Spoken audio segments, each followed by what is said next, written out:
The following podcast is brought to you by the Johners Podcasting Network, found exclusively at WrestlingWithJohners.com.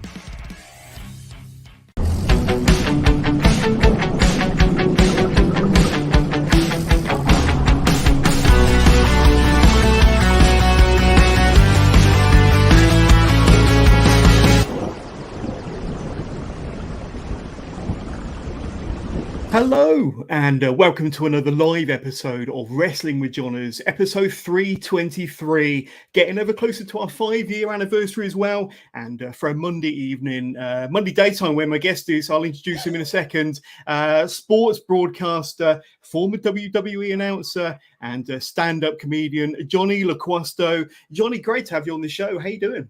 Man, I'm excited. Congratulations on 5 years. And look at us, just a couple of Johners just hanging out, man. You know? Absolutely. Well, where are we speaking to you from today, Jonny?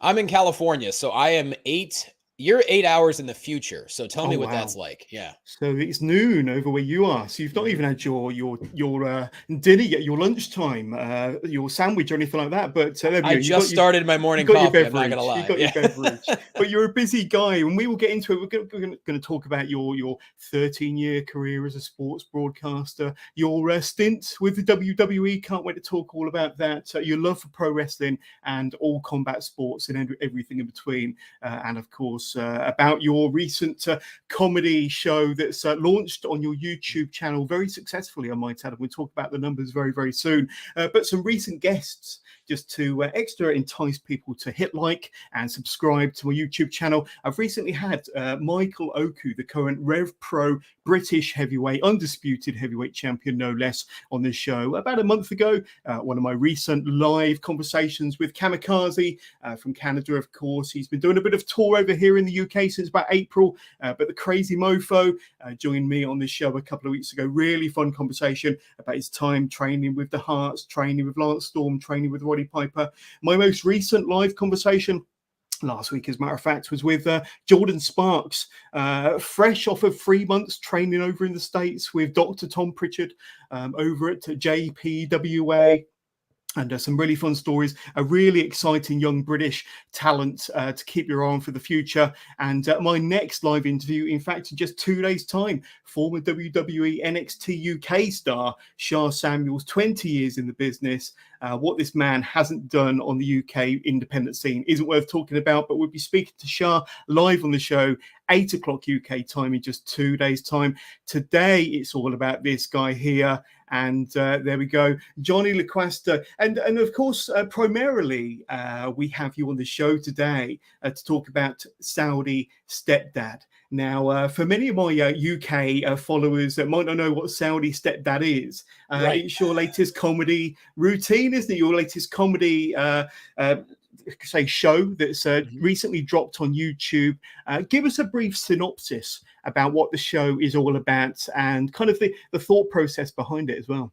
Yeah, first off, I want to say what's awesome about what you do is the fact that you give you give a platform to so many different people, a lot of up and comers or veterans, and that's the cool thing about, like, I'll be honest with you, I haven't done wrestling podcasts since the pandemic and since being released, and I've honestly never even posted. I never did my typical, hey, I'm available for bookings post, because at the time we're at the heat of the pandemic, and I thought that was a time for the wrestlers to be posting about stuff, not the broadcasting side of it. So I love what you do, because I mean, it's there's so much wrestling out there, and there are so many people that deserve to have a little bit of a rub. And I love the fact that you're staying so active, 5 years running. Oh, yeah. So once again, congratulations on that. But as far as if people don't know who I am, I completely understand that. I was with WWE for a full year, and I really loved every single second of it. I did everything possible with a microphone for that company in a year. Unfortunately, the pandemic did cut it short, like it did for a lot of people in April of 2020. And so I've been a stand-up comic for 17 years. So stand-up was really my first foray into performing, if you will. And then that led to a hosting opportunity a couple of years later. And then I started doing on-camera hosting. And then to 2010, I got contacted by David Marquez, who runs the United Wrestling Network. And many people in the UK watch Championship Wrestling from Hollywood, which just became Championship Wrestling. So he gave me an opportunity. He said, hey, I need someone to do interviews. I can't promise it's going to lead to anything. And I said, well, that's all I need. I never thought I'd have a chance to work in wrestling, so I did. And I did everything possible for United over the next 9 years. You know, my first ever interview was with Scrap Iron Adam Pearce when he was the NWA World's Heavyweight Champion, you know? And so we became very close. And over the years, you know, my goal was, I honestly never expected to work for WWE. I truly didn't. I knew I had the ability. I knew I had the talent and the work ethic. But on the broadcasting side of things, it's hard enough to make it there as a wrestler. As a broadcaster, look at how few broadcasting spots there are with that company. So, Johners, I'll be honest, I really didn't ever have that anticipation. My goal was, if I'm on camera, if I'm calling stuff, I'm going to be as good as I possibly can be, just to do respect for the business. That's what I really wanted. And it just so happens that, you know, I did a little ring announcing, did a bunch of interviews, and then started doing play-by-play and color, a mix of both, over the past like 7-8 years, something like that. And, you know, you make enough relationships over the years, it led to WWE. But I never stopped doing stand-up. I did for a couple of years because the pandemic took it away for all of us. It took all kinds of entertainment away for, you know, did a couple of Zoom shows here and there, but that doesn't count. That's just, you're talking into a void and you're hoping people are, you know, happy enough. You're not getting that interaction, are you? No, not at all. Occasionally someone will put their microphone on and they're like brushing their teeth and you hear the noise. The Zoom shows were the worst. And so I never stopped doing stand-up. I had about a 2-year layoff. My full year with WWE, I focused solely on that. I stepped away from stand-up and I was happy to do so. And then, of course, the pandemic. So, you know, my first special, I actually shot it in 2018. But right when I was getting ready to release it, I got hired. And so I said, you know what? I'm going to shelf the special because I don't want any kind of distractions. I want them to know that this is my priority. And so I ended up not releasing the special I shot until about almost 3 years later. I released it in June of 2021. Well, then after I, you know, got released and the pandemic happened, my life did a complete 180 to where I went from being, you know, single, living the adult child life, fully focused on my career and nothing else, just tunnel vision. I met this amazing woman and we ended up, you know, we got married and now I have 3 stepkids and life has done a complete 180 to say the least. And she also happens to be, her and the kids are from Saudi Arabia originally. They've been in the States for a long time now, but they're from Saudi Arabia. And as I started kind of diving back into stand-up a little bit, as things started to open up, she actually convinced me. She said, you need to do another special because your other special is nothing like the way you are now. You need to do something. And so I just started I started writing as much as I could, performing as much as I could, and kind of put it all together. And I kind of went the route that a lot of comics are doing now. Instead of relying like we did a decade ago, hoping Comedy Central, you know, put us on or waiting on Netflix. Netflix picks and chooses who they want. And let's be honest, they go with a lot of celebrity comics and more power to them. But a lot of comics have changed the game to where they're putting out specials on their own on YouTube. I mean, Andrew Scholes, I think, is at 17 million views. Matt Rife is over 15 million views. So many other, I'm trying to think of other comics that have just blown up YouTube with their specials to where now you can do that. That's an avenue. And so I did everything DIY. I had a great team, really small team, but a great team on board. And we shot it in June, went into the editing process. I sat right there with my friend who was editing, and we decided to put it out September 26th. And so I called it Saudi Stepdad because that's essentially my life now. A lot of people, they see the thumbnail and they see the title and they see my face. They're like, well, that's an interesting title. It gets a lot of second looks, and justifiably so. But yeah, I really feel like there's no comedy special out there like it. And, you know, I have a bit about wrestling. I have a bit about working in MMA. And then the rest of it is just about my life over the past 4 years, to where it kind of starts me moving across the country to work my dream job, to where a year later it all gets taken away. But then in actuality, it leads to me gaining so much more. And so I feel like it's got a great message. And I think that anyone who watches it can really enjoy it. I truly believe it's an awesome comedy special that would give you a lot of laughs, and I'm really proud of it. Absolutely. And I've seen it twice over the last couple of days in preparation for this, the second time, because I enjoyed it so much the first time. And it's doing some great numbers. I think it's only been out 12 days. It's recently just ticked over 33,000 views. 22,000 of those was in the first 24 hours, Johnny. So I think you're onto a winner here, my friend. But I'm going to say a lot of people have seen it. you've had some good feedback from me, especially. But what's the general feedback been? What's the general vibe been from the people that have watched it? Friends, family, fans? Tell us about it. It's been overwhelmingly positive, which I really do appreciate. It's gotten a lot of Arabic viewers because, we did a live virtual premiere and, my wife happens to have a very big following in the Middle East. She's got a following of close to 2 million. And so, with her being so involved in the special, it's really gotten a lot of global views. So now my goal is, as far as like promoting it, I'm trying to get, I want to get more English speaking people to watch the special. UK, Canada, US, that's the goal. Because I want it to be as, viewed around the world as I possibly can. But no, the feedback's been really good, especially from people who I haven't spoken to in years, who some didn't even know I was with WWE. Some had no clue that I was in a relationship or had a family. So for people to watch it, they said, they really enjoyed the story that it told from beginning to end. And the most common comment I've gotten is like, damn, dude, like I had no idea that this is your life now. I was like, yeah, it is. And it's hectic. And I do my best to balance it, but it's pretty awesome.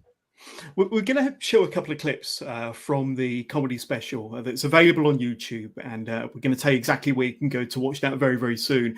But here's the first clip, just to give you a little bit of a flavour of Jonny Loquasto's comedy special. But having an Arab wife is pretty awesome because I don't have a boring nickname like Babe.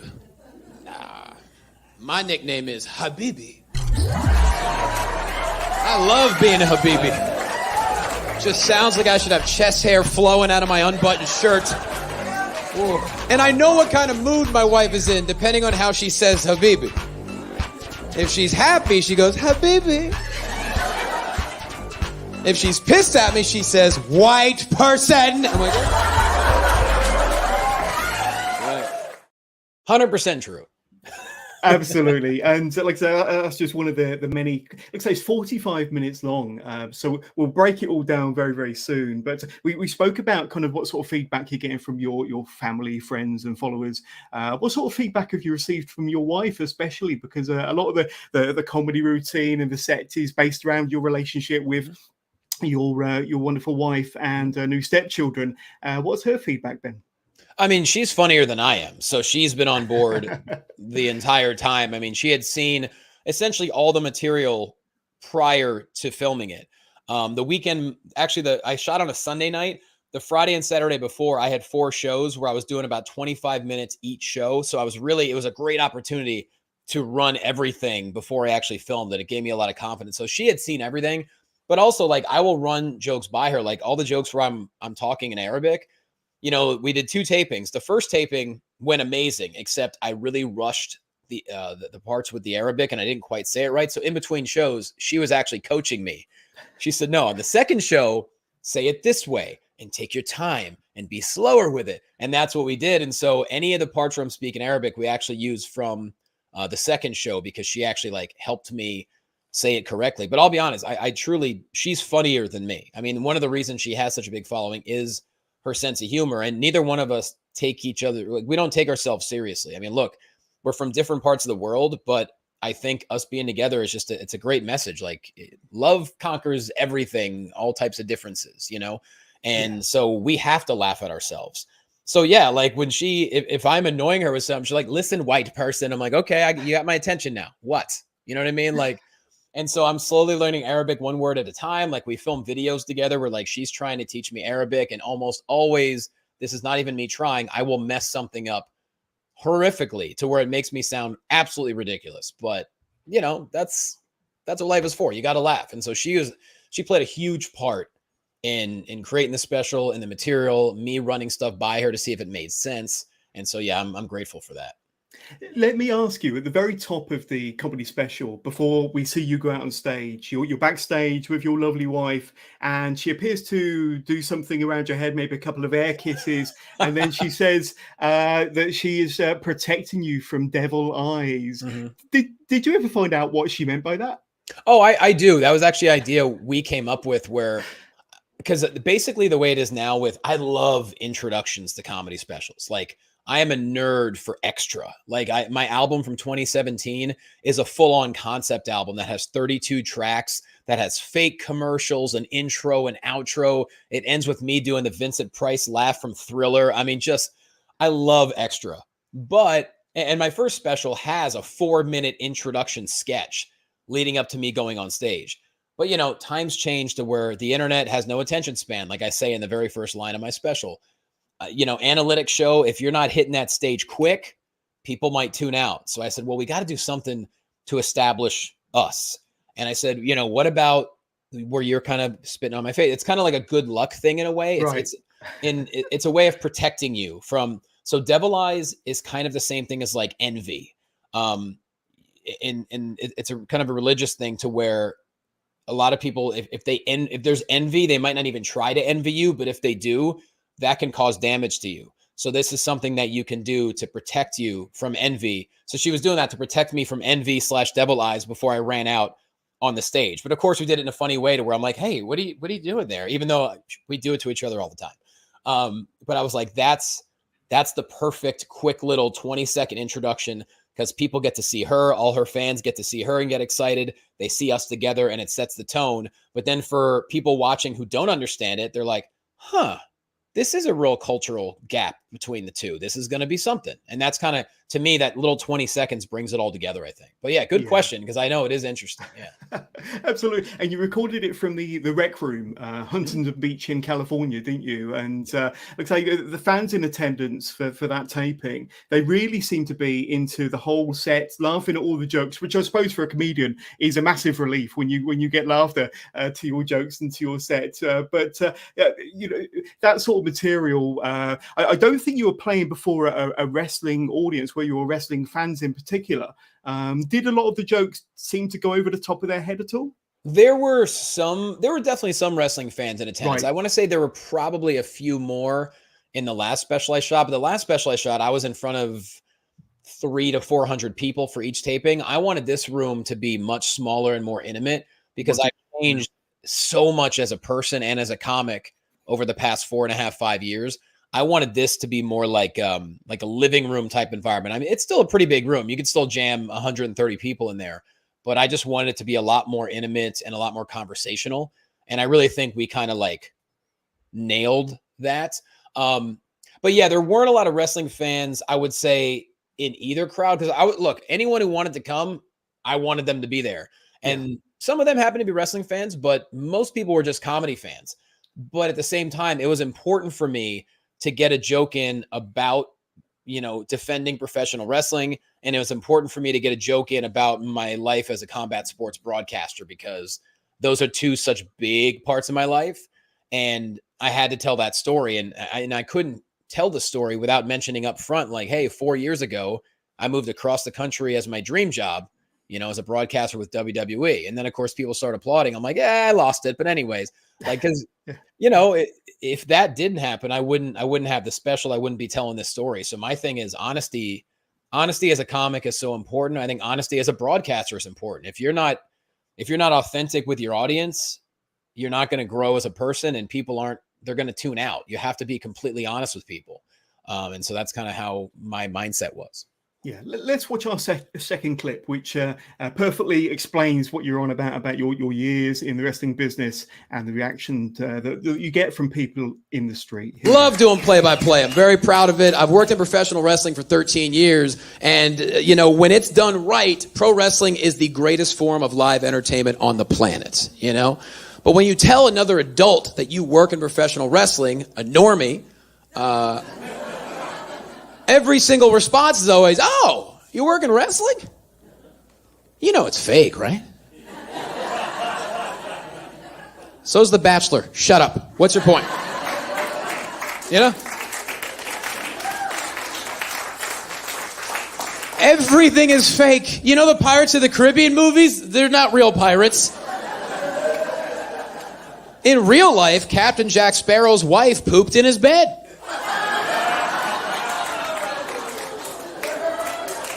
And he had to take her to court to get revenge. So let us enjoy our stories.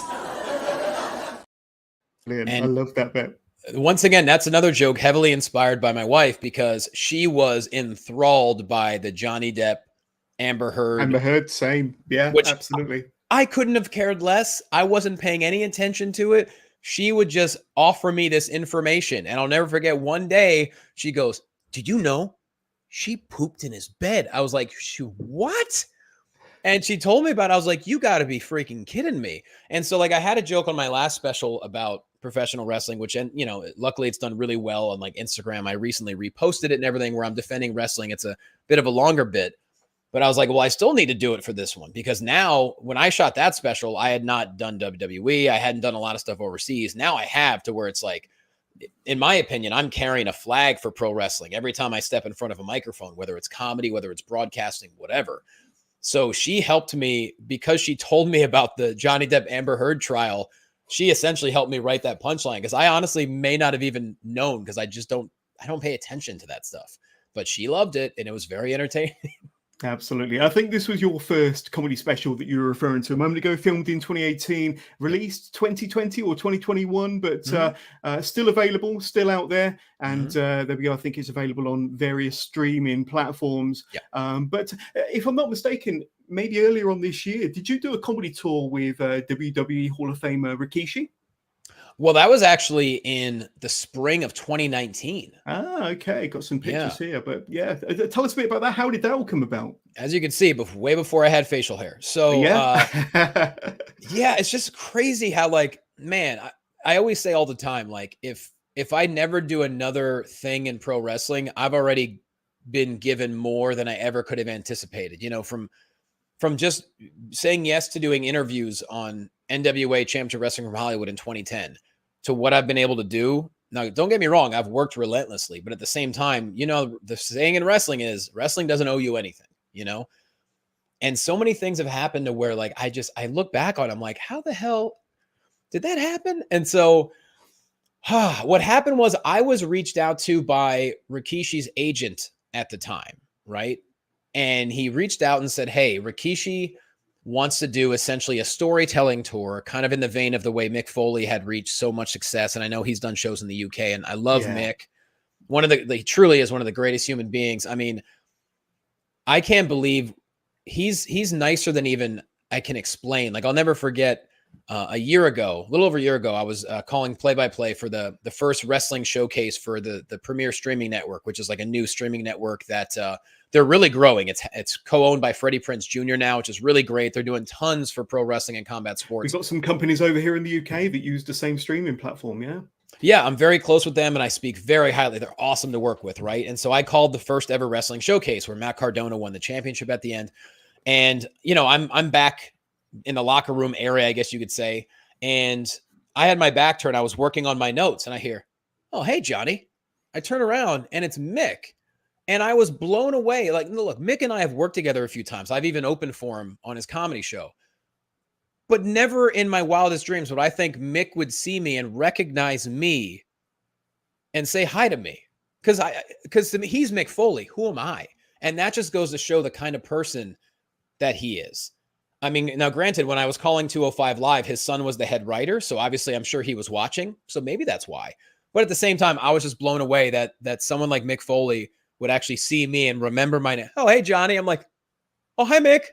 Like, it just blew my mind. And so this agent reached out to me and said, hey, Rikishi wants to do a tour, and everyone keeps bringing your name up as this is the guy that should do it with Rikishi. And so, you know, Rikishi and I reached out to each other. He lived in LA. I lived in LA. We met up at Knox Pro a couple of times. We kind of kicked around ideas. And to be honest, I already had an idea. I said, here's the idea. You and I do a two-man show. I open the crowd for a good 20 minutes, 25 minutes, whatever. I give you a grand introduction with your music, whatever.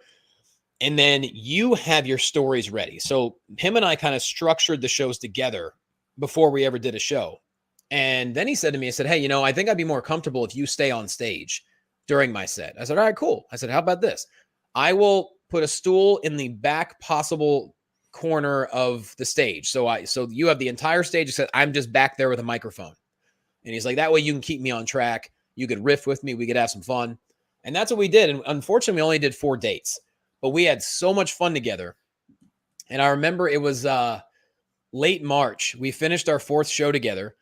And not only did he say I was officially part of the Samoan family, I appreciated that.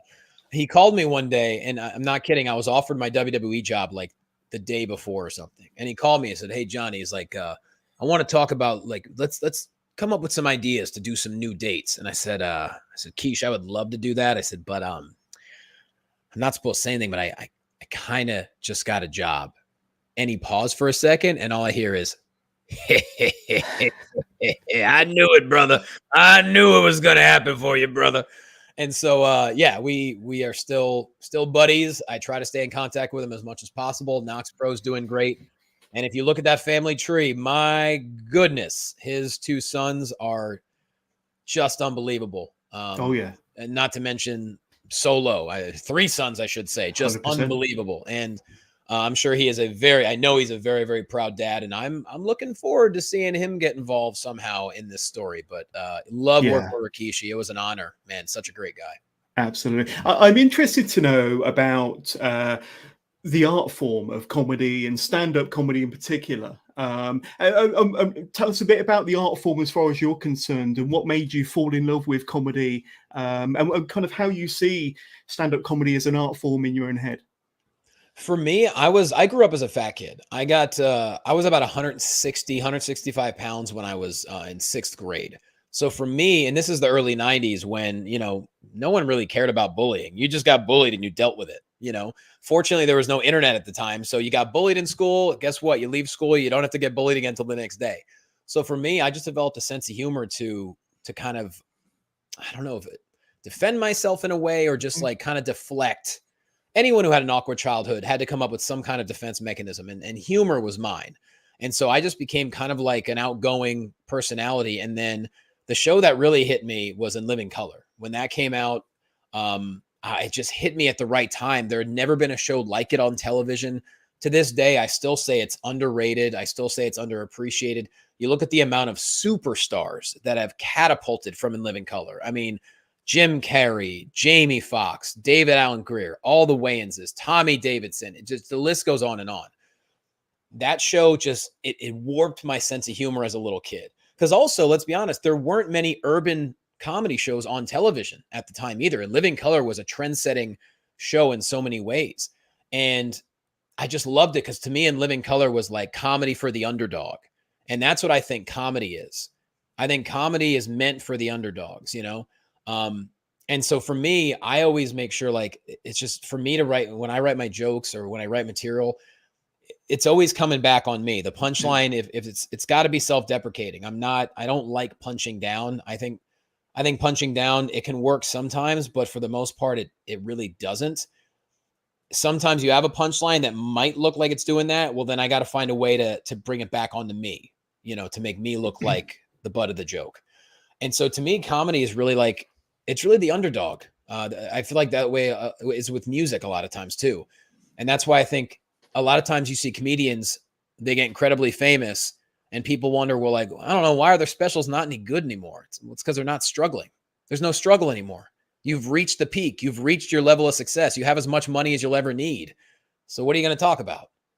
So for me, I think there's always got to be a hunger. There's always got to be some kind of neuroticism that you have. And luckily for me, I got plenty of neuroses. So I think it helps with, so for me, I think that's kind of the way that's kind of the way I look at stand-up comedy. It's the underdog mindset. It's trying to see if your views will make sense to other people. Sometimes they do, sometimes they don't. And like I say, huge success. Saudi Stepdad has had 33,000 views. It seems to be going up another 1,000 by the day. Trying to get it even bigger, man. It's doing well. I mean, like I say, it hit 22,000 within the first 24 hours. I'm sure when you woke up after day one and saw them sort of figures, you must have been doing cartwheels. Well, I can't do cartwheels. I'm not a good athlete. But mental cartwheels, yeah, man, because it's terrifying when you put something out there. I mean, you know what it's like. You do it on a weekly basis. Yeah. You put a product out there, you worry. You do worry. You're like, oh, what if I say this wrong? Or what if I don't do this correctly? Or, a project like this, you're putting thousands of dollars into it. You're putting all this effort into it. And you're kind of like bearing your soul to people. I mean, this is my life now. I'm talking about my wife. I'm talking about my kids. I'm talking about my family. And it's hard enough when you're a blended family as is. When you're a blended family from different cultures, you have to deal with it on both sides. As much as I would love to say that the world is rosy and people just accept everyone, you and I know that's not a fact. It's just not true. And I know there's plenty of people that talk about us who might not say it to our face, or there's stuff the kind of shit we deal with on social media. It's ridiculous. I mean, 80% of people are very supportive, but there's a small percentage that are just hateful. I mean, we're hitting that block button all the time. Yeah. And so you have all those thoughts before you release something like this, especially for her. She's not a stand-up comedian. She's very funny, and she has a character that's very popular online. And plus she's also a very motivating person. She's an artist. I mean, but for me to release a special saying, hey, this is me, this is her, this is us as a family, that was a big step. And I was thinking about so many different things. And so when that first morning hit after it was released and I saw the numbers, it was a big sigh of relief, because, you know, a lot of comics are releasing specials on YouTube and a lot of them don't go anywhere. And so I was worried too. I'm like, you just don't know. I'm like, man, I hope people tune in. I hope people watch. I hope people enjoy it. And luckily, so far, it's working out. And with the success of Saudi Stepdad so far, any plans to do another comedy special? And if so, what do you think the topics might consist of? Well, the funny thing is I have another one coming out, but it's not solo. It's with a company called Dry Bar. So Dry Bar is a comedy that releases strictly squeaky clean comedy specials. I actually shot it with them exactly a year ago yesterday. And they just told me that it's going to be released on their app this Thursday. As far as when will it be on YouTube for the world, probably months down the road. So that one is coming out. But as far as another one, I don't know. There's a couple ideas. I would kind of like to do one where it's literally just me off the top of my head having fun with the audience without any planned material. Like, I would really love to do one like that, because I love crowd work. I don't force crowd work. I let crowd work happen naturally, but I would love to do a special like that. Yeah. And I think I hear my dog howling right now. That's all right. My dogs will probably get involved. They like to kind of get involved with these shows. But just a few pictures of you at previous shows. Oh, probably so going old. back a few years here. Yeah, we are. I love the T-shirt on that one. We're all going to bring it up again with Captain Lou. That's right. Brilliant T-shirt. And probably some more recent shots here. But there we go. A bit of a facial hair. We know that's a more recent one with facial hair for sure. Yes. But something else, and I spoke about your wife and the devil eyes at the very top of your comedy special. Another thing at the top of the comedy special, for anybody that watches it, or part of the 33,000 that have watched it, is not only this with a little snippet there you can see on the right hand side of the picture of Indiana Jones, The Big Lebowski, Bobby Heenan and Gorilla Monsoon. Easter eggs. And this eerie looking clown. Give us a bit of backstory into some of those cameos and why you put them into the intro. Well, for me, I looked at it this way. If I couldn't do a long run-on sketch to lead into my special, I had, as a comic or as any performer, artist, whatever you want to call us, you got to do some stuff for you. So for me, I'm like, I want to throw in some stuff in the beginning of the special that mean a lot to me. So in my first special, like I said, In Living Color means more to me than any show I've ever seen in my life. So in the first special, I had a friend who's an artist. He drew my entire backdrop for my special. And it's basically me leading a parade of a whole bunch of stuff that I love. So it was me leading a parade with a luchador wrestler behind me, with a skeleton, which is supposed to represent the paranormal, to I had Homie the Clown from In Living Color. And I'm not a big collector, but I was able to acquire this Homie the Clown doll a number of years ago. And I actually didn't tell my wife that I was bringing it when we were shooting the special, because she's not a big fan of dolls, because, you know, dolls can be creepy. Let's be honest. Yeah. Especially that one. Clowns. Yeah, a little bit. So I threw it in the car last second and she didn't know it. And so we started setting up for the shot, and I put Homie kind of off to the side. And she's like, what is that? I'm like, it's going to be part of the special. She's like, no, it's not. I'm like, no, it's going to be. It has to be. And so I was like, all right, what can I do, you know, for things that I love to get them involved, like super quick, and like, you know, people that want to look for little things will see it. So I thought right away, well, I got to have Gorilla Monsoon and Bobby Heenan, as you can see right behind me on the wall.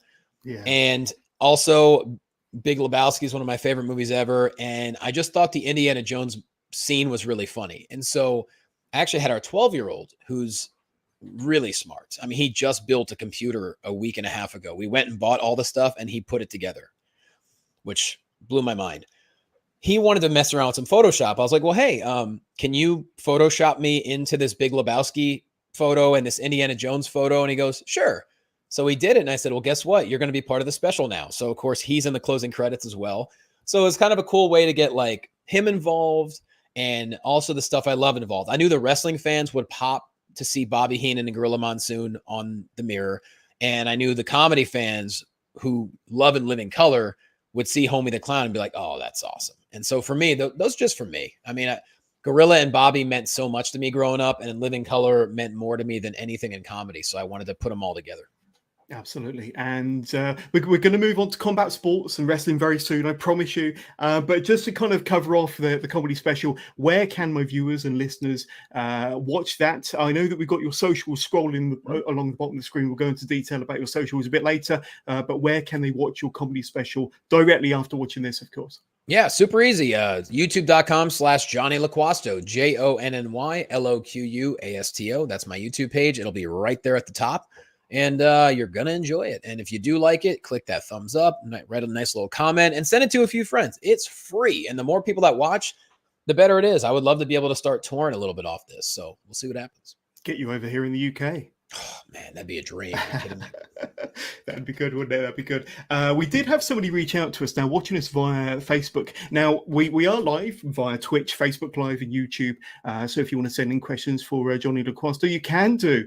Just ping them through to us using your chosen device. We'll do our very best during the course of this interview to answer every single question. And we did have a question from somebody watching us live via Facebook. Now, if you are watching us live via Facebook, go to StreamYard.com/Facebook first, and then we'll be able to see your name and your icon picture. So this will come up as just Facebook user, but I've checked and it's from a viewer, James Richards. And James has asked, damn, haven't seen Jonny in ages. Used to love watching him with Kathy Kelly on AfterBuzz TV. So how long ago would that have been then, Jonny? It's funny. AfterBuzz really had a pretty large reach. Kathy and we started co-hosting on AfterBuzz together.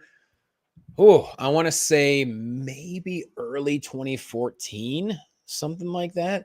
And yeah, we co-hosted together for a number of years until she got her job, and then she went on. And then, of course, I ended up also at NXT. So we ended up being colleagues once again.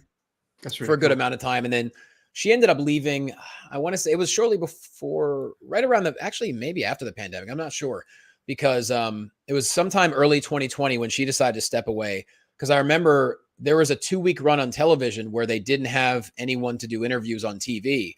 And so that's how I ended up being like I went from the digital interviewer backstage to the NXT television interviewer. So I remember I did one with William Regal on TV, and I did one with Keith Lee the week after he won the North American Championship.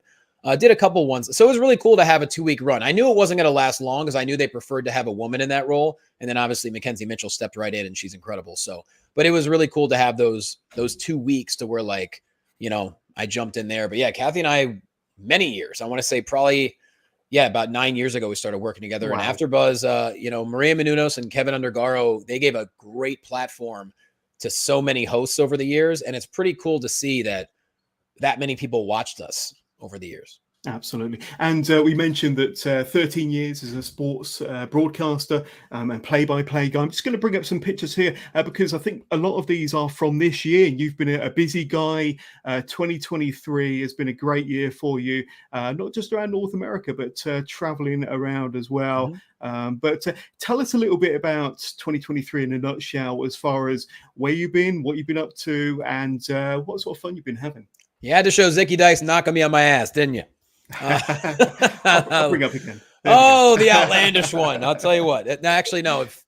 If you don't know Zicky Dice, you should follow him. I'm proud to. I will say, I'll break the fourth wall. I'm proud to call him a friend. We've worked together for many, many years, and he's nonstop entertainment. And I think the world of him as a person and as a performer. So I'm glad to see him. He ventured off on his own. He left Impact, and now he's going all over the place. And so I wish him the best. But yeah, 2023, it's been a little bit of everything. In March, we did a tour with Armed Forces Entertainment called the Ringside Salute Tour, which is a tour I created back in 2015 and 2016, where I went over to visit our troops in the Middle East. with a number of well-known professional wrestlers. So this past March, our tour was myself, Carlito, Scotty Too Hottie, and Scotty put me in contact with you. There you Indeed. go. D'Lo Brown, Victoria, and Sergeant Chris Melendez. We're already lining up another one for next year. Cannot wait. Although I'm not sure Carlito's going to be available now as of a couple of days ago. No, it was nice to see him pop up on Saturday evening, wasn't it? Well deserved. Well He deserved. looked great as well. Looked awesome. He's phenomenal. There's nothing he can't do. Does not age. No. Not a second. He'll tell you that he does, but no, not at all. And then so we're on that tour, and Armed Forces Entertainment says, well, hey, we would love to do an MMA tour. The two biggest requests from the American troops stationed overseas is we want wrestling, we want MMA. So I put together an MMA tour because I also work for Titan FC, which our pay-per-views are on UFC Fight Pass. And the owner of Titan FC is a former Marine. And so it was easy for him, and he's helped some odd 150 fighters get UFC contracts. So it was easy for us to put that tour together. So we did one in August where we went all over the place. Went to Gitmo, we went to Honduras, trying to think where else. And then they just did a second one where I did not go because I wanted to stay back with my family, but we're already lining up tours for next year. But yeah, I mean, the cool thing about freelancing is you start every week off brand new and you don't quite know what's going to happen. And so for me, I'm available for any company that makes sense. So yes, MMA, boxing, professional wrestling. I just joined the team for the Ultimate Women of Wrestling, UWW, where I got to do commentary with the legendary Melina and the legendary Rampage Jackson. There's a trio for you. We just had our first event together where they weren't happy with the play-by-play situation. Melina convinced them to bring me in because Melina and I went on tour together back in 2016 to visit our troops. So we've been friends ever since. And she said, look, trust me, bring Johnny in. He's what we need. And luckily it went great. So we're going to move forward there. And Spark Joshi, Puresu just brought me on. I have my first event with them coming up this Wednesday in LA and then Saturday in Orlando, where they're doing live pay-per-views on Fight TV. One is called Rising Heat West. One is called Rising Heat East. And they're the first Japanese style, Japanese style women's promotion in the US. And so it's going to be a really eclectic group of talent that I'm honored to be calling that as well. And so if you would have told me when 2023 began, hey, are you going to be calling a couple of all women's promotions? I never would have thought that because neither one really existed, but things happen and they come about. And, am I ready to be under contract? Absolutely. Can any company toss me on national television this week and be in good hands? Absolutely. Because I'm staying sharp. And I feel like my resume continues to build. Also, having a master's degree in physical therapy, you're not going to find a play-by-play guy who knows more about the body than me. I got a college degree to prove it. Yeah. And on top of that, 16, 17 years of stand-up comedy. All of this blends in to where there are many times in my life, I'm like, man, should I just focus on one thing? Because people always say, focus on one thing, or else you got to get pigeonholed in something. But for me, I'm stubborn. I like and love too many things. And I guess that's a message I want to get out to people is like, you can be a professional in more than one thing. If you love more than one thing, that's cool. You can just work your ass off and you can make a living at multiple things and you can live your dream in multiple ways. So some days I'm going to be doing stand-up. Other days I'm going to be doing play-by-play in wrestling or in MMA or in boxing, or I'll be doing ring announcing. Titan has me cage announcing and play-by-play. So like I'm calling a fight and then I'm running into the cage, making the announcement, running back. That is versatility and stamina as well. Look, I'll have it no other way. Good pair of sneakers. Yeah, exactly. And dude, I'll have it no other way, man. I want to stay busy. And the hunger is always there. Like, do I feel like I had a lot of unfinished business when I lost my job? Absolutely. But I also know it wasn't performance-based. The world changed and none of us saw a pandemic coming.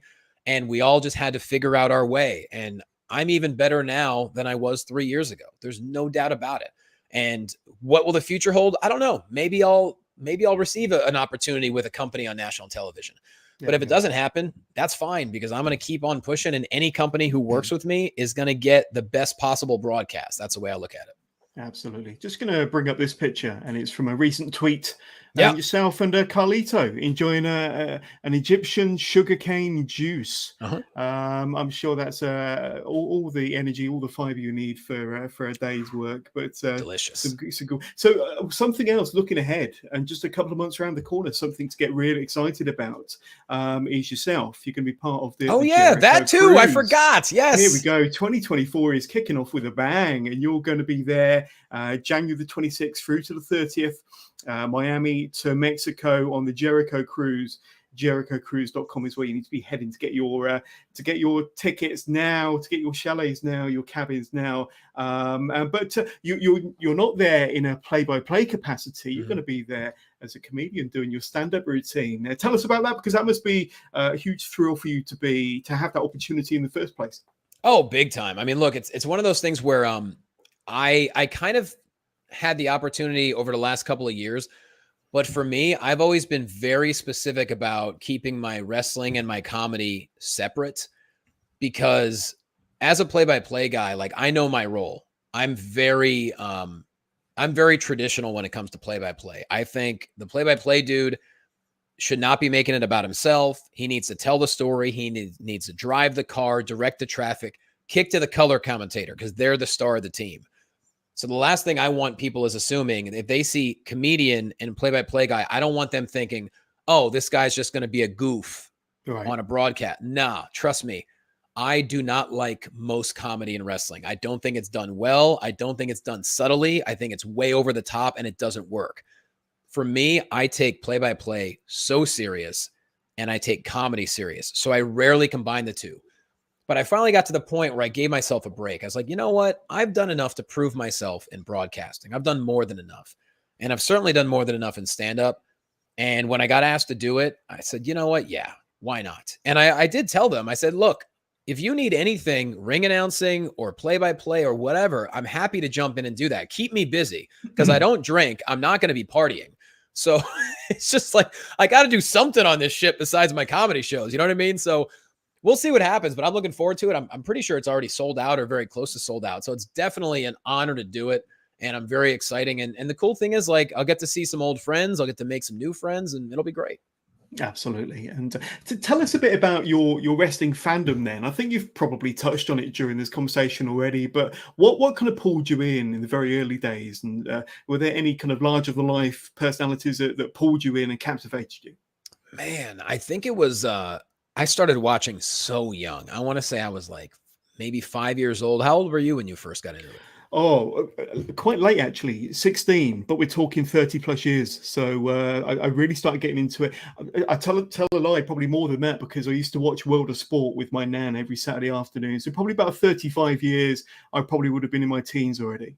That's kind of, wow, growing up on World of Sport, that is such an awesome thing to start with, you know, because it's just, the style of it is so 100% drastically different from the larger than life, presentation that we have today. I'm trying to remember what the first thing that I just remember seeing it on television and I was blown away by it. And then I found out that my old neighbor 2 doors down, like my youngest friend in life, we met, we were like 4 years old. We're still buddies to this day. I remember his stepdad found out that WWF was coming to the Allentown Fairgrounds to do a live show. And he's like, you remember one day he asked me, he goes, do you want to go? We're going to go see wrestling. I'm like, we can do that? Like, I didn't even like resonate in my brain. And so he took us to see WWF at the Allentown Fairgrounds. I believe, I could have swore it was when I was 5, but maybe it was when I was 6 or 7, because I did find what I think was the correct flyer, because the main event was Junkyard Dog and Outlaw Ron Bass. So that was like my first live event. And Allentown Fairgrounds back then, it was nothing fancy.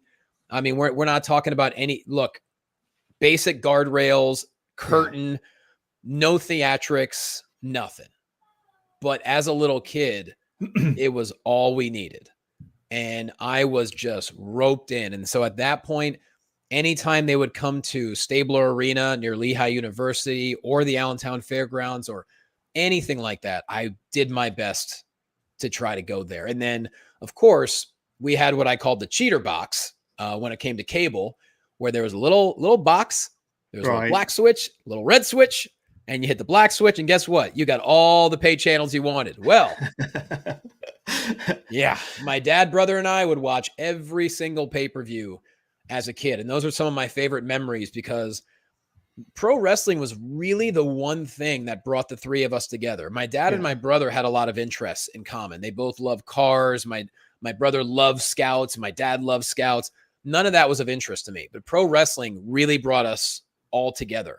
So when we watched those pay-per-views together, I mean, just awesome, awesome memories. I mean, I remember some of the earliest memories would probably have to be obviously the Mega Powers, coming together and then breaking apart. With that handshake as well. How did they do that? Oh, something like it was amazing. And Elizabeth getting involved and just so many great memories. I was joking around with a friend the other day where I said, someone asked me, they said, well, what matches really stand out? And I think people are expecting like all these like classics. And I said, you know what really stands out? Big Boss Man and the Mountie in the jailhouse match. Yeah. It was unbelievable because the Mountie does not get it. Jacques does not get enough credit for making that character work. And the best part about it, one of my favorite characters ever. Yeah, sure. Thank you. It's unbelievable because he sold it. Like, and the best part about that match wasn't when the match ended. It was how they kept going back to the jail for little segments. And he's losing his mind. And oh my God, you can't fingerprint me. I'm the Mountie. I'm like, this is the best thing ever. That was SummerSlam 91, wasn't it? Sure if was. I remember rightly. Yeah, yes. Absolutely. Brilliant memories, great memories. And was there always a desire, maybe kind of during your formative years, maybe as a teenager, to get into the wrestling business or maybe to get into the announcing or show business, the entertainment business? Was there that early desire from yourself? Actually, my parents remember this. Apparently, since I was 6 or 7 years old, the first, when you're a little kid, you come up with what you're going to be when you get older. I guess the first thing I ever said is I want to be a sports commentator. That was like the phrase I came up with. And because I was obsessed with wrestling and I would watch the Phillies, and the Phillies had Harry Callis, who's a legendary broadcaster, Hall of Famer, no longer with us. It's ironic. He actually passed away only weeks after the Phillies won the World Series in 2008, which I think is just sad, but beautiful. He got to call the World Series victory. And then unfortunately he passed away. But I loved hearing the voices help tell the stories, whether it be baseball or basketball, like another guy, Mark Zumoff, who was the voice of the Sixers for over 20 years. I mean, he's a big inspiration. And so there's so many great voices. And I remember as a little kid, I guess that was the first thing I wanted to do. But as I got older, I'm from a small town in Pennsylvania. Pipe dreams like that are not realistic. I was raised by two blue collar nurses. My mom and dad met in nursing school. So for me, they were like, hey, you got to figure out what you want to do. And so I was like, well, I like people. I like sports. I'll just do physical therapy. And so I did. And I'm grateful for PT because it really gave me a great knowledge base. I love helping people out when they get injured. I've lost count of how many wrestlers I've helped with injuries over the years. Because as you know, indie shows, they don't exactly have medical personnel. So they're getting better. Over here in the UK, it's getting better, certainly. I'm sure it is. In America, I don't know. We'll see. But I'd get done calling a show and people would be hurt. I'd help them out and stuff like that. So I'm grateful for PT. But the dream of actually working in wrestling, I just never thought it was a possibility. Until I started, getting into hosting. And then I met a guy who was working with David Marquez. He told David about me. And David said, hey, I need someone to do interviews. I said, okay, let's do it. It's weird because I was already doing stand-up and I was already doing hosting, but I could never figure out how the heck do I work my way into the wrestling aspect. Never thought that would be a possibility. And so I'd say I started a little bit later in life as far as working in the business, but my thought process is, and the broadcasting side of it, as long as you keep getting better and you stay camera ready, that's all you need. And during your early career, and by early career, I mean pre-WWE, so probably a good 8, 9, 10 years before you joined WWE, do you have any personal highlights or favorite memories from that part of your career? And essentially, what would be your journey towards the big time? Oh, absolutely.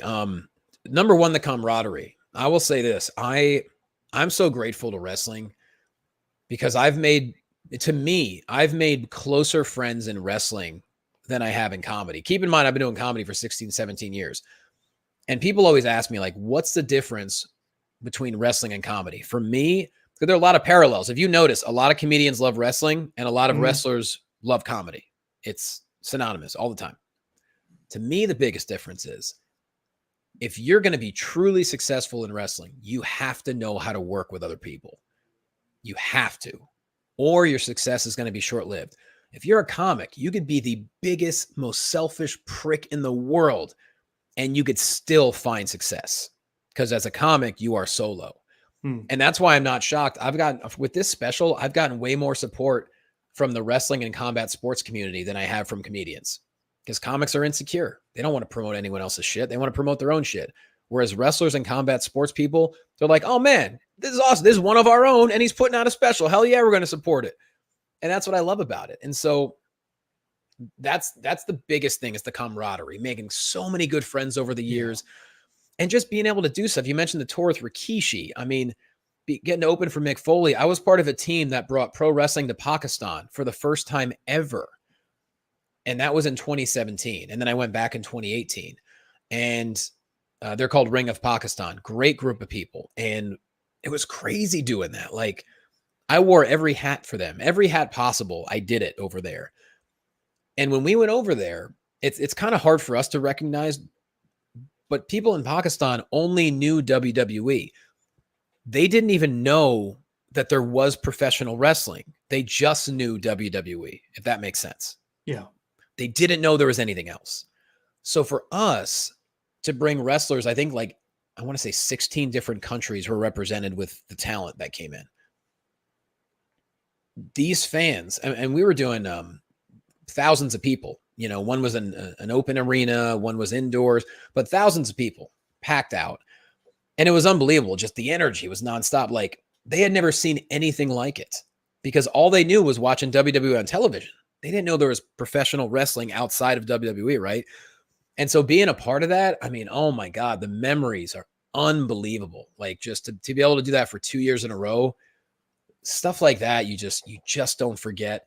And then obviously I've been lucky enough to call a number of really cool matches over the years, whether it be for the United Wrestling Network or, you know, or any other company. So, but number one for me, it's the friendships, it's the camaraderie, it's the relationships, and just the experience. I mean, pro wrestling, because of that, I'm going to visit our troops overseas. I mean, I've been to so many countries in the name of professional wrestling. The Ringside Salute Tour is the only tour of its kind. There's no other professional wrestling tour visiting our troops except us. And I'm very proud that I started that with Ken Anderson back in 2015, just because we both were active with Wounded Warrior Foundation at the time.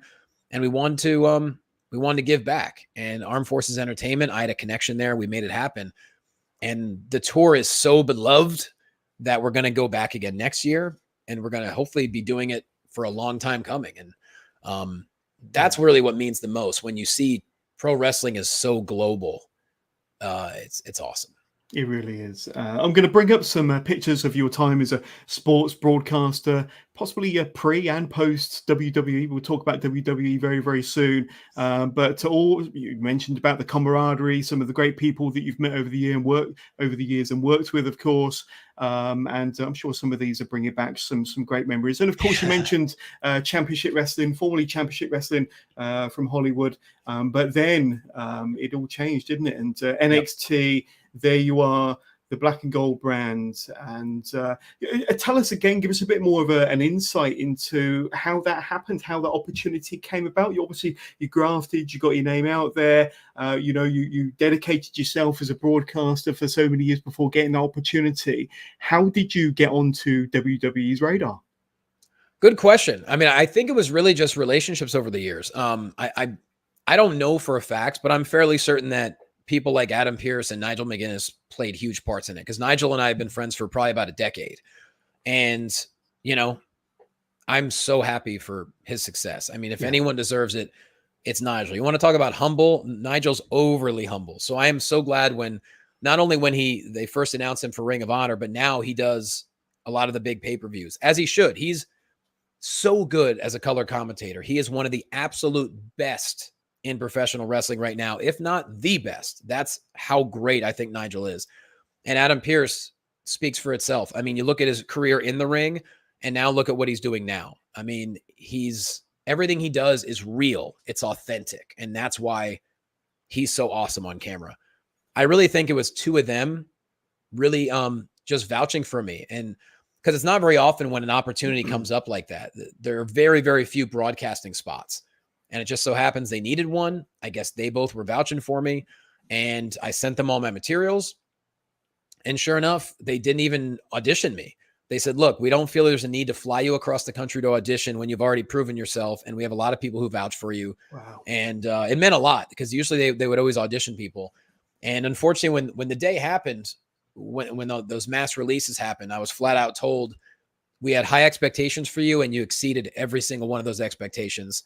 You know, this is not performance-based. It's just the world has changed and the company has made a lot of really tough decisions. And I said, okay, we'll see what happens in the future. You know, gotta move on with my life and see what happens. But so I think that's kind of how it happened. But once you get the opportunity, you got to make the most of it. There's a lot of people who have come and gone on the broadcasting side of things that didn't last very long for other reasons. So my thing was like, I'm a first in, last to leave kind of person. And that was my life. I was married to the job because that's what I wanted to do. You know, I was in the PC bright and early in the morning. I stayed as late as I could. I went to every skull session possible, did as much as I could to be just fully invested. And I think it really showed in my work because I mean, they had me doing everything, interviews, live event hosting, ring announcing. And then finally I got a chance to get the chair on 205, which, you know, only lasted for about 3 months, but man, I was grateful for those 3 months. And that picture is me at Staples Center. That was Starrcade 2019 in Atlanta. And so for me, it's, you know, it's those times where when you think back, you're like, man, I had so much more to do. But at the same time, we can't control what happens in life and everything happens for a reason. So for me, I'm grateful for every second that I have. I have no regrets because I made the most of every single opportunity. And I'm grateful for it. It's almost like a dream where I think sometimes like, I was there, right? Yeah, no, wait, I was. Tell us about, because obviously going from the indies and announcing, you know, on anything other than WWE, it's a hell of a transition. And you hear about people having to kind of really adapt to the machine, you know, you're another cog in the machine now. WWE is a beast. Mm-hmm. Did it take you a little bit of adjustment? Was there much adjusting to do on your part? I think the harder adjustment was just moving across the country and getting settled. Right. But as far as jumping right in, no, because I have no ego. It's like, look, if you're paying me, you tell me what to do and I'll do it. And also, it's funny because like a lot of wrestling fans, they want to complain about the WWE style of commentary, whatever that is. I hate to tell you, it works. I got 80% better as a broadcaster from my 1 year there, learning from people like Michael Cole, Tom Hannafin, Vic Joseph, Matthew Raywalt. You know what I mean? Like I learned so much on when it comes to structure of a match and what to look for and, you know, always protect the baby face, admonish the heel, but do it as a play-by-play guy in the correct way. Like as a play-by-play guy, you shouldn't be calling anyone a scumbag. You shouldn't be calling anyone a piece of shit. That's not your job as a play-by-play guy. Let the audience decide that. Your job is to say what happens in front of you. You can admonish the heel. You can say something's wrong, but don't add your opinion into it. All that stuff makes a difference and it makes commentary better. So I learned so much more in that 1 year than I ever have. And the cool thing about it is I've taken the storytelling aspect of it. That's the number one thing, storytelling, that you know really gets in your brain there. Yeah. I took all those skills and I brought it into the world of combat sports. Because in my opinion, I don't think MMA and boxing have enough storytelling. I don't think we learn enough about the fighters. So for me, I use the same exact plan in combat sports that I do in wrestling. I always ask the fighters ahead of time, is there anything you can tell me about yourself? Anything personal that I can get during your walkout? That if you win the fight, I can circle back around and finish the story. And the fighters really appreciate it. And so for me, that I owe a lot to professional wrestling to be able to do that in the MMA world. So it wasn't really a hard transition. I was ready. I was so ready to go. It was an opportunity I never saw coming. And so I said to myself, you know what? I want to be here for 20 years. I'm going to make it work. And, you know, I did as long as I could. Absolutely. And you mentioned that you're a man with many hats when you were with WWE, and like I say, moving at a pace as well, hosting at live events, doing interviews, ring announcing, and then you got the opportunity to sit behind the desk, didn't you? 205 Live. We've touched on it already, but some great shots here, and of course, good friends, the former Aiden English. But like I say, those must bring back some good memories for yourself in particular, especially with, is it Matthew? How do you pronounce his surname? Is it Raywalt?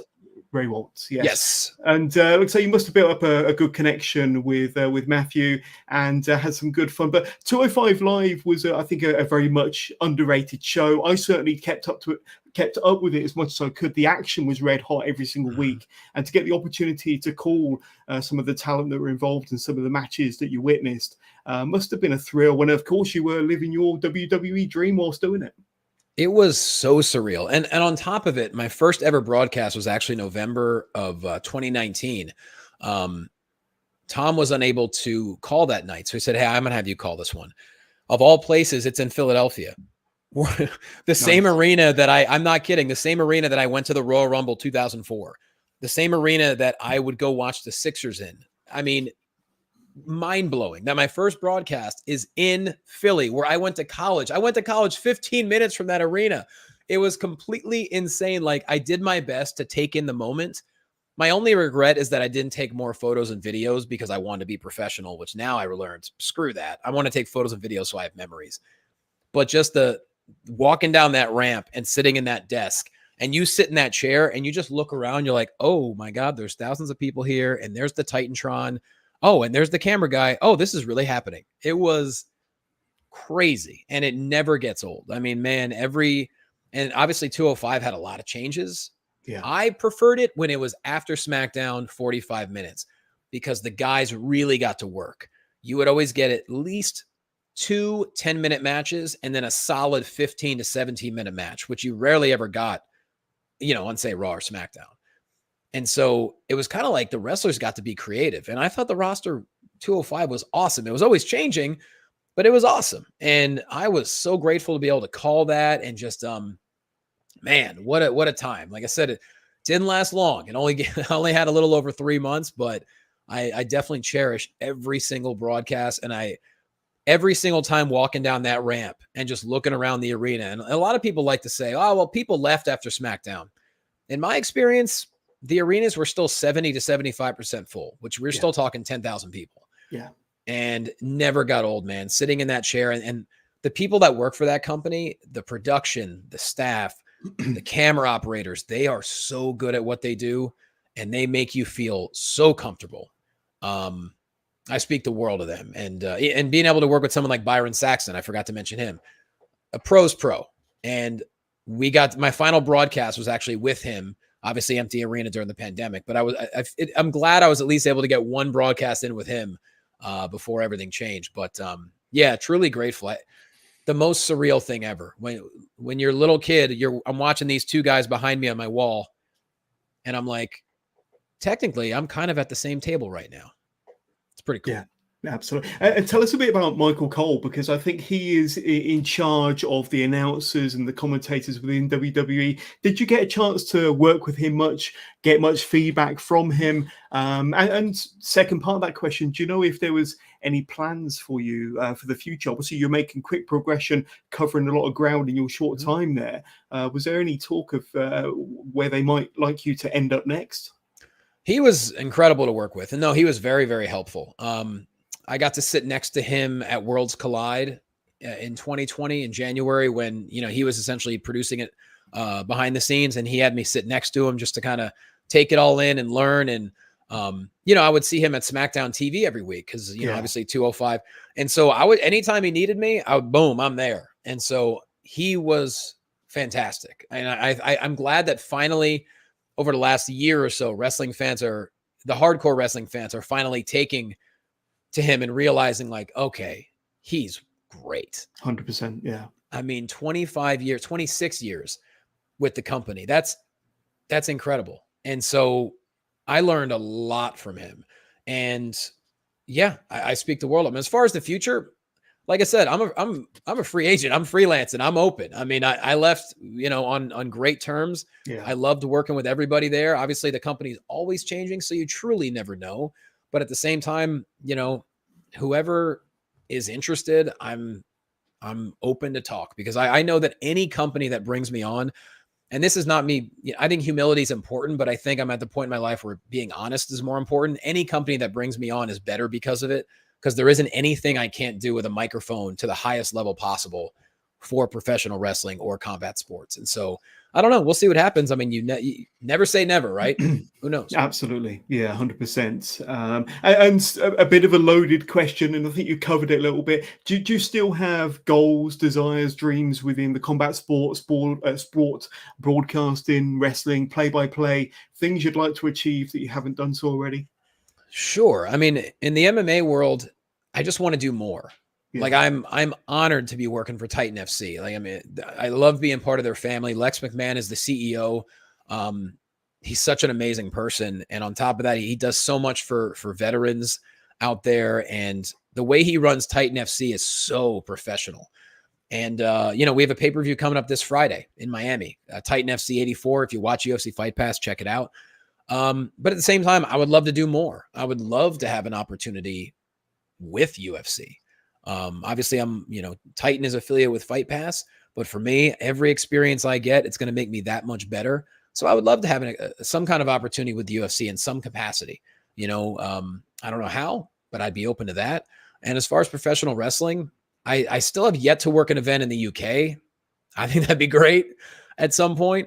But I think at this point in my life, I've learned, I think as we get older, I think you can relate to this too. The older you get, the more you are so grateful for every opportunity, because you don't know if it's going to happen again. When you're in your 20s, even in your 30s, you're just living it. You're like, yeah, this is cool, whatever. It's like, no, like once you get to a certain point in your life, you savor it. You let everything kind of seep in. Like, this is a cool opportunity. I don't know if it's going to happen again. So for me with wrestling, I've been fortunate enough to do as much as I've done. Every new opportunity, I am stoked, because you don't know if it's going to all get taken away in an instant, and that happened to me. And at the same time, like, I love working in wrestling, but at the same time, I'm only going to work in wrestling if it makes sense. I have a family now. I'm not just going to take wrestling gigs to take wrestling gigs. They have to make financial sense. They have to make professional sense. And so as much as I want to work in wrestling, I'm only very selective with the companies that I do work for. So absolutely.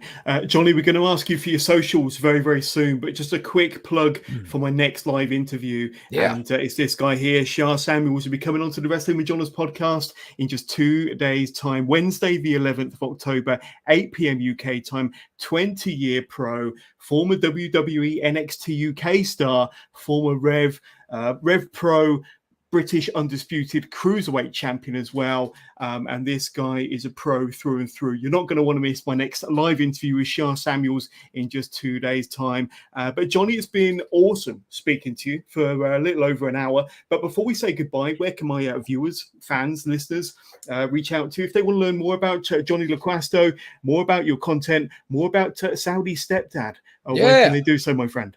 Real simple, at Quasto on all the socials, JQUASTO.